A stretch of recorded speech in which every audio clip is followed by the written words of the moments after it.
I am Elizabeth Keckley, born a slave, February 1818, in Dinwiddie County, Virginia. I began working as a slave at 4 years old when I was charged with rocking the mistress's babe. I remained a slave for 30 years until I was able to buy my freedom along with the son I bore of my master. The sum for our emancipation was $1,200, which was raised among the illustrious womenfolk of St. Louis, of whom I was seamstress and dressmaker. I am the daughter of an enslaved woman who, like myself, were born half white with our masters as our father. My mother was a great seamstress up until her very old age, and I worked under her careful hand and eye, and to this day must thank she and the Lord for the skillfulness and expediency with which I command the sewing needle and kit, for this is what really bought me and my son George our freedom. If it had not been for the women whose silks I draped, cut, and pinned into a miraculously fantasy of dresses, I might have died a bondswoman up until the end of the Civil War. I would have praised President Lincoln from afar, not from a privileged seat in the private chambers of the White House. The society ladies of St. Louis ultimately helped me to robe the greatest couple of the West in Washington, Abraham and Mary Todd Lincoln. There were many twists and turns in my journey to the nation's capital, and when I arrived, I was free, poor, determined, and full of optimism because I had a bevy of firm recommendations from society ladies from the Midwest and the South, all of whom were wives of senators. I came face to face with Mary Todd Lincoln on the day of her husband's first inauguration.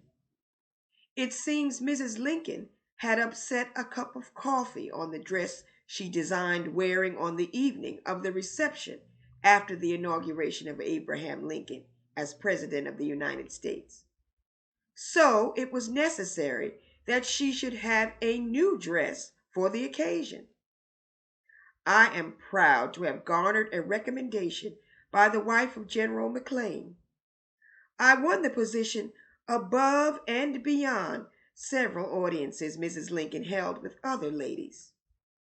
This was a position I would hold with Mrs. Lincoln throughout her 4 years in the White House, and I remained her loyal dressmaker, seamstress, and confidant, up to and through the assassination of her patriot husband. I stood by her painful, unvarnished, but obligatory expulsion from the White House and Washington, D.C. in 1865. She always confided to me and the president that there was a conspiracy moving toward him and named the treasonous members of his cabinet and Congress. Assassination threats had come regularly through the mail, but President Lincoln had never listened, nor had he taken extra precautions. I was there to soothe, counsel, and console Mrs. Lincoln when the couple's son Willie died in the White House in 1862, and I never thought to leave her side when the president was fatally shot. In fact, I requested the blood-soaked shawl she wore that night and also have in my possession the right-hand glove Mr. Lincoln used to shake the many thousands of hands on inauguration night. I had asked for that in advance. Mr. Lincoln was the axis to hold unity and freedom for all, and yet the marriage of the frontiersman barrister to the southern daughter of an aristocrat became a tragic pairing. Mrs. Lincoln, who elevated herself from society woman to first lady, lost in total three of her four sons to unnatural death and a husband to violence. Now, you know, they said that she was crazy and that she lost her mind. But I ask, who of you who lost three of your four children, who watched three of your four children die before you, and your husband assassinated, could say that you would have a clear mind? You know, it was as if for all Lincoln had done to save the Union, unlocking the chains of the fettered, dusky millions. It was as if God used him and her as a sacrifice that family were to bear. This woman, Mary Todd Lincoln, and I were born the same year, and our friendship in 4 years at the White House garnered me a fine reputation and clientele, which demanded that I employ assistants, and I had to engage and obtain a workroom of my own. I'm too humble to call myself a businesswoman at my pale companion's demise, but this is it.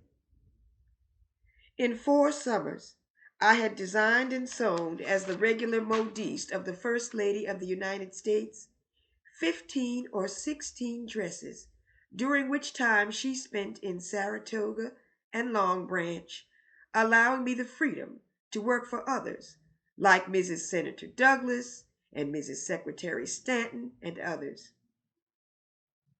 I put my profits to good use and founded a mutual aid society for freedmen, which we called the Ladies, Freedmen, and Soldiers Relief Association, of which I was the president, beginning in 1862. I raised money to rebuild Wilberforce after the fire in 1865.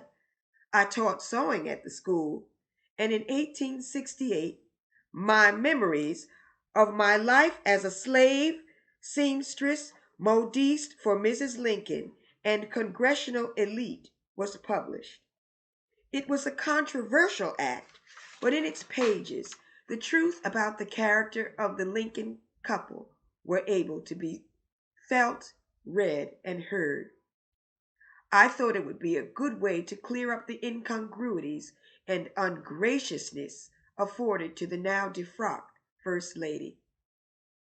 Although I was just a cog in the wheel of the abolition and reconstruction movements, please remember me somewhere alongside Frederick Douglass, Harriet Tubman, and Sojourner Truth.